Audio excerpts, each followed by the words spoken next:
Ângelo, eu vou entrar em alguns dos aspectos mais específicos. Aqui no começo eu estou sendo propositalmente mais abrangente, Gunta, e tentando colocar uma pergunta que eu sei que não é retórica, mas que ela está, digamos, presente em tudo que a gente está discutindo. E vocês todos são especialistas, se ocupam profissionalmente das relações internacionais, se ocupam profissionalmente da leitura de história, conhecem exemplos da história. E a pergunta que provavelmente o público faz a vocês, como os especialistas, é possível imaginar convivência entre países de acordo com regras aceitas por todos? Ou isso é uma profunda ilusão de todos nós? A gente se acomoda com uma situação de estabilidade, a gente considera que democracia, instituições por todos respeitadas é uma coisa dada, não muda, ignora a fragilidade delas e aí, usando de novo a sua expressão, porque a ela eu me associo, Guilherme Casarões, a gente se assusta quando a realidade bate à nossa porta. E a realidade é a lei do mais forte? Como você já colocou, Guilherme, o próprio Segrilo eles colocaram, assusta, lógico que assusta. Principalmente, de novo, na Europa, que pode, num erro de cálculo, se expandir. Esse que é o problema. Tem a lógica da dissuasão nuclear presente, mas tem muita força beligerante posicionadas muito perto uma das outras, que agora estão com o nervo à flor da pele. O grande problema é que nós nos acostumamos. A gente está falando de praticamente 2 gerações dessa estabilidade e nós fazemos parte desse seio, dessa Europa liberal. Culturalmente, sem dúvida alguma. Sim. O Brasil é parte desse ocidente democrático, liberal. Tudo bem que com os nossos problemas, que vários dos nossos vizinhos também têm, mas os nossos valores básicos como sociedade são esses valores que predominaram. Então, falar para nós, e isso eu sempre chamei a atenção dos alunos, nós não achamos estranho porque nós somos parte do Ocidente. Agora, outras culturas olham para esses valores e têm certa dificuldade. Então, eu colocaria que me assusta um pouco mais porque Vladimir Putin não é o único. A gente está vivenciando um quadro maior, global, em que você tem a contestação desses valores mais básicos. Há um movimento de buscar relativizar o que são os direitos humanos, relativizar o que é democracia. Vladimir Putin declarou num famoso artigo em 2007 que a ordem liberal estava morta. Pois é, então... E tem a famosa entrevista dele ao Financial Times dizendo que a decadência das organizações e instituições liberais é irreversível.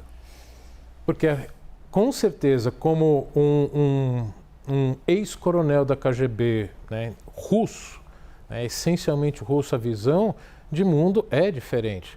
Eu tive o prazer de assistir uma palestra de um professor de Direito Internacional da Universidade de São Petersburgo. De onde vem o Putin. Aonde Putin se formou e aonde o Medvedev também dava aula. Então, Medvedev, que veio a ser presidente da Rússia, eles trocaram de lugar num determinado momento no começo da década. Pois é.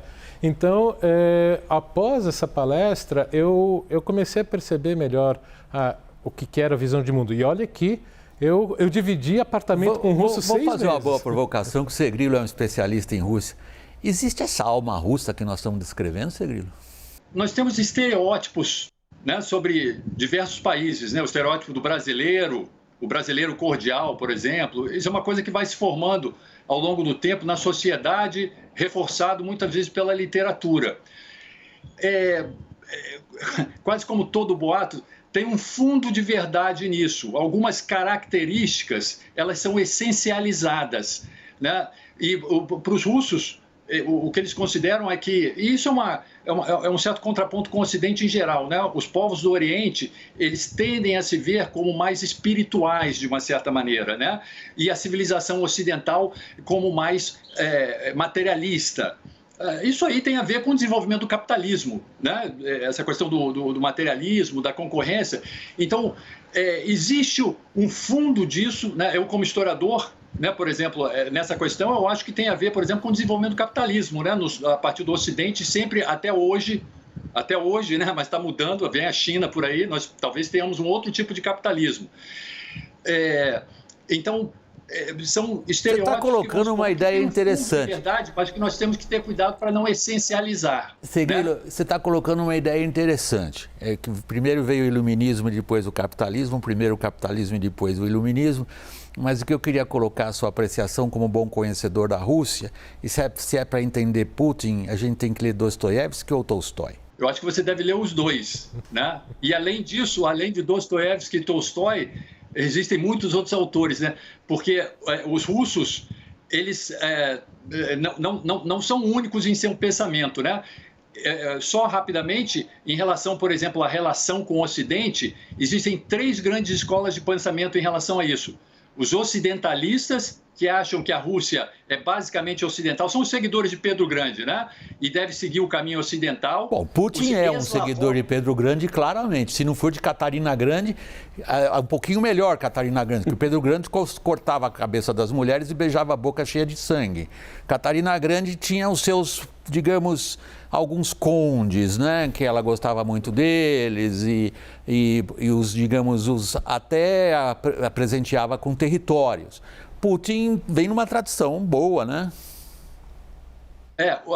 Em relação ao Putin, só para terminar, os 3 grandes grupos, né, os ocidentalistas, os eslavófilos, que acham que a Rússia não é nem Ocidente nem Oriente, é uma civilização própria, nem europeia nem asiática, né, e deve seguir seu caminho próprio.